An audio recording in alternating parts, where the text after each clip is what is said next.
Chōsōjū Mecha MG, released on the 2nd of September 2006, takes place on a world where giant mechs develop from the field of puppetry, starting with strings and developing into gears later. These Marionation Gears have become a part of daily life. I must maneuver through this world as an apprentice puppeteer. As the Automen of Puppet City, sow chaos through their faulty programming, though perhaps there might be something else to their attacks. It all begins at a warehouse, where my colleague has just finished repairs of a puppet knight, Gottfried G4, the 4th generation of Gottfried Mechs that pioneered the field of Marionation Gears, although that still makes it a rather outdated model for this day and age. After entering the cockpit and scanning my fingerprints, the mech rises. Hitting the red button opens the door, after which I pilot Gottfried to the outside. My next task is given by my boss, Galuya. There's a big chunk of iron I must bring back to the hangar. Fortunately, my Gottfried's arms are capable of grabbing and transporting the iron. It's at this moment an Automan shows up out of nowhere. These automatic puppets built by Faust are autonomous, but have a tendency to bug out and rampage uncontrollably. While a group of vigilantes has successfully damaged it, it wasn't enough. Kay reveals he outfitted the Gottfried with weapons, stored in the left side of the control panel. 3 shots are enough to take down the Automan, after which the 2 of us receive a reprimand from Galuya. While the Gottfried might be old, there's a whole world of MGs out there to be explored. Thus begins Act 1, in search of a modern puppet. Before I can get any modern puppet though, I'll be stuck with Gottfried G4 for a while. It's clearly missing some of its original armor, but it is compensated with K's extra weaponry mods, which can be revealed with 4 taps of the left side panel. The top blue button fires missiles from Gottfried's chest, of which it holds 6, while the bottom red button is a one-time use electrification of its arms for additional melee damage, which is delivered through the next 2 moves. The top stick moves the body left and right, while the bottom gear moves the arms up if turned counterclockwise and down if clockwise. Too much turning will break the gear, after which the arms will slowly retract back to the neutral vertical position. The beginning of the story unlocks the world map, from which I can accept missions and visit various facilities.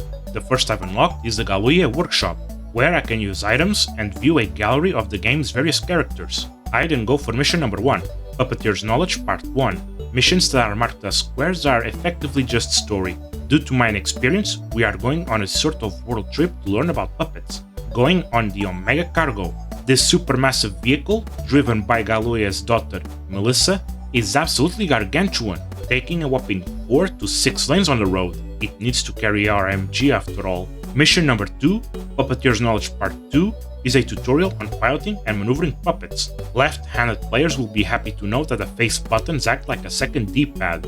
This tutorial ends with an explanation of the heat gauge. If it's maxed, the puppet will overheat, slowing down and waiting for a cooling period. Heat management will be important for proper puppet usage. Mission number 3, Puppeteers Knowledge Part 3, is a tutorial on carrying objects with puppets. While Gottfried can grab objects, mechs like the Roser can do so much more smoothly, with a vehicle mode option as well. Mechs with edged weapons can also grab objects, but are a bit more clumsy when doing so.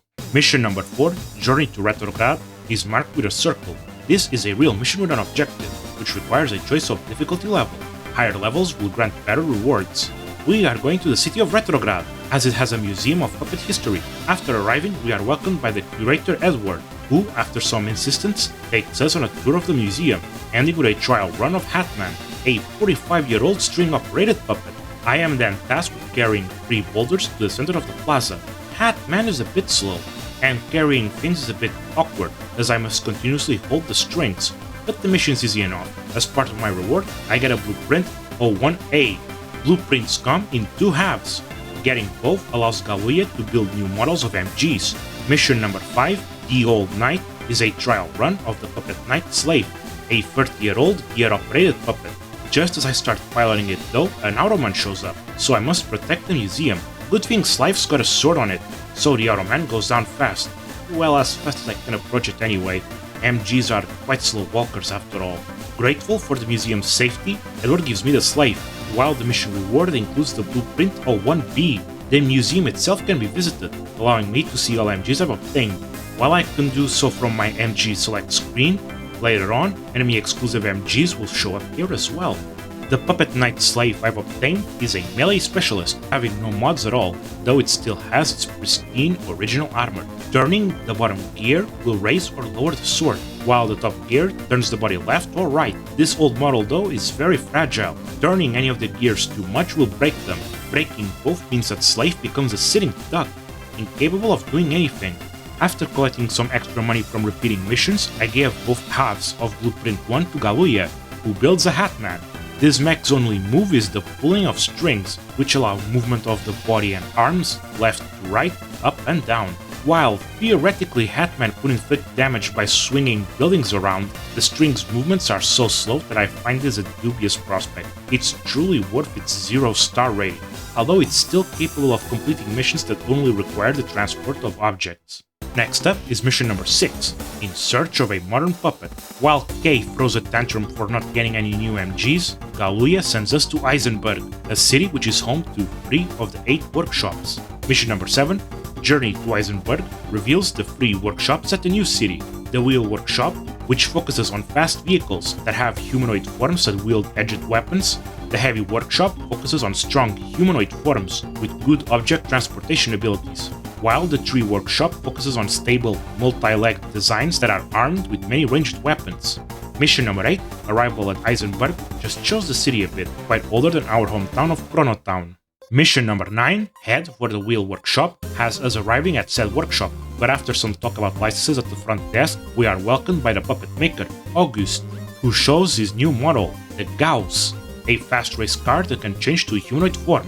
While ordering such a model could take over a year, August will set this one aside for us. Besides the Gauss, the Wheel Workshop also has the older model G-Bell for sale, though both are a bit outside my means. Puppet Knight G-Bell is the base model of the Wheel Workshop style of MG. Its vehicle form has a stick that can be positioned into 4 corners. Top left is the slow first gear, bottom left is the medium speed second gear, top right is the fastest third gear, while bottom right is reverse gear. This mode also features a steering wheel and a yellow button that acts as a brake. The top lever changes the EMG from vehicle to puppet mode. The stick can be engaged into 4 positions, which move the sword up and down or to the right for damage. If it's engaged all the way to the left though, G-Bell will raise its shield, which can help reduce damage, but its other purpose is to use the wheel on the left. Spinning it for long enough will launch an energy blast from the shield, though this will build a bit of heat. The cover to the bottom right can be removed to reveal a one-time use button to buff the sword's damage. Puppet Warrior Gauss does away with the gear stick, instead having a lever that manages the speed level, with maximum being very fast. The left button engages the horn, which I'm not sure has any use, while in puppet form, the stick allows for the sword to swing left to right, up or down, so Gauss can actually hit the left side of the screen. Unlike G-Bell, spinning the left wheel performs a circular sword motion, which after enough time will supercharge the sword for more melee damage. Normally these types of buffs are one-time buttons, but this one is repeatable, at the cost of some heat production of course. Removing the top cover reveals a button that unleashes a very strong but slow charging projectile that immobilizes Gauss in the charging process. It can fire 3 of those. Gauss is the premier melee combatant and racing vehicle at the moment. Mission number 10, Head for the Heavy Workshop, sends us to the Heavy Workshop, managed by Doran, who shows his new model, Dumper, a dump truck with a puppet form with strong power, and sure enough, he decides that he can speed up the sale of his models, much to Galuya's chagrin. His models are a bit cheaper, but still out of hand. The heavy machinery puppet Roser is built for transporting objects, being capable of doing so in vehicle form. The lever here lifts the arm up or down, so movement must be done with a D-pad. The button at the top can be flicked to shift forms.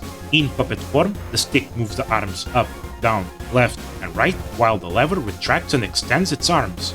The red button at the bottom deposits anything Roser is holding. Transporting is incredibly smooth with his MG, although combat isn't its forte.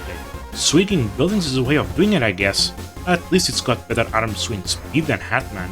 Heavy machinery puppet Dumper, meanwhile, has a vehicle control similar to Gauss, a steering wheel, speed lever, and horn button.